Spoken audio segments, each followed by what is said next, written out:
తెలంగాణ రాష్ట్రంలో ఉన్న బస్సుల మంత్రి బీసీ మంత్రి పొన్నం ప్రభాకర్ సారు రవాణా శాఖ ఆఫీసర్లను అందరినీ పిలుచుకొని పెద్ద ఎత్తున మీటింగ్ పెట్టిండట. ఎన్నడలేంది ఇప్పుడు పని కట్టుకొని ఎందుకు ఆర్టీఏ ఆఫీసర్లను పిలుచుకున్నాడు, ఏం కథ అంటారా? ఏమో మరి అన్ని ముచ్చట్లు మనకు కూడా తెలవాలంటే పోదాం పాండ్రి మీటింగ్కు. చేయి సర్కారు ఏలుబడిలోకి వచ్చినాక రవాణా శాఖలో మస్తు మార్పులు తీసుకొచ్చినాము. ఆర్టీఏ ఆఫీస్కు ఎవ్వరు రాకుండా ఇంటికాడి నుంచి ఆన్లైన్లో సేవలు అందేటట్టు ఎగురం చేసినాము.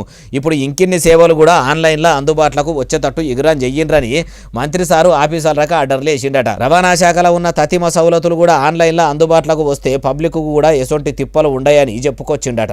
అయ్యా బీసీ మంత్రి బస్సుల మంత్రి పొన్నం ప్రభాకర్ సారు, మీరు ఇట్లా ఎగురంతోనే ఆన్లైన్లో సౌలతులు మంచిగానే చేస్తుండ్రు కానీ కొందరు బ్రోకర్లు ఆన్లైన్లో చేసే పనికి కూడా అడ్డగోలుగా పైకని తీసుకుంటున్నారట. అటు ఆర్టీఏ ఆఫీసులలో కూడా లంచం అని ఆఫీసర్ల చేతులు సాటుగా నానిపే పని పెట్టుకున్నారట. మొదలు అట్లా లంచగొండి పైకమును మరిగిన ఆఫీసర్ల భాగోతం బరిబద్దలు చేసి వాళ్లకు ఎగురం వచ్చేటట్టు గట్టిగానే లగ్గం చేయాలి. బ్రోకర్లతోని పని లేకుండా పబ్లిక్కే ఆర్టీఏ సేవలు అందుకునేటట్టు మంచిగా ఎగురం చేయాలంటారు ఈ ముచ్చటిన్నోళ్ళు.